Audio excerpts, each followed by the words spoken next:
Siphinde-ke sikwamukele-ke la kwi-channel yakho-ke emnandi kakhulu la esikubhekela khona-ke amaphupho-ke. Ungakhohlwa uku-subscribe-a-ke, ulike, uphinde-ke ushere-ke. Iphupho esizokubhekela lona elinokuxaka abantu abaningi elisho izinto ezahlukahlukene. Sizohlukanisa ngokwama-episode ukuze umuntu azokwazi ukuqondanisa-ke yena naleli ahlezi eliphuphayo. Ukuphupha isikole akusho ukuthi sekumele ubuyele esikoleni, cha. Kodwa kusuke kunomoya okufanele ufunde ngawo. Kungaba ubunyanga, ubuthandazi noma umoya okumele ube nolwazi lawo ukuze uzokwazi ukulapha abantu ubasize mhlampe ey'nkingeni ababhekana nazo. Baningi ababa nale nkinga yokuhlala bephupha kunothisha ohlezi embelesela ngomsebenzi wakhe wesikole.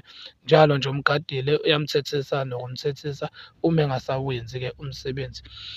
Lokho kusuke kusho ukuthi kunesidala noma idlozi lisuke selikubhekisa kukho ukuthi awusenzi ngakho sewuyaphuma-ke esandleni. Sizokushiya lapho-ke namuhla ngokulandelayo sobe sesikubhekela-ke ukuhlukahlukana kwamaphupho-ke. Kuzokwenzeka isikhathi uthisha useklasini uyakuthethisa, sizokubhekela-ke ukuthi lokho kusuke kusho ukuthini. Sikubhekele uma useklasini uyafunda mhlawumbe uyafeyila or uyiphasile leyo test, sizokubhekela lokho ukuthi kusuke kusho ukuthini.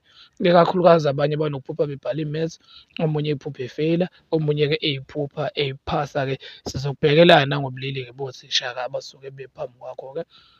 Wena okwakho ungakhohlwa uku-subscribe-a, ulike, ushaye ne-notification ukuze sizokwazi-ke ukuhlukanisa sizokuhlukanisela-ke ngama-episode-ke lamaphupho ngoba-ke iphupho lilodwa uma usesikoleni noma useklasini lisuke lisho izinto ezahlukene-ke. Sibonge, ungakhohlwa uku-subscribe-a, ulike, ushare, ushaye ne-notification. uNkulunkulu athele umusa, siyabonga.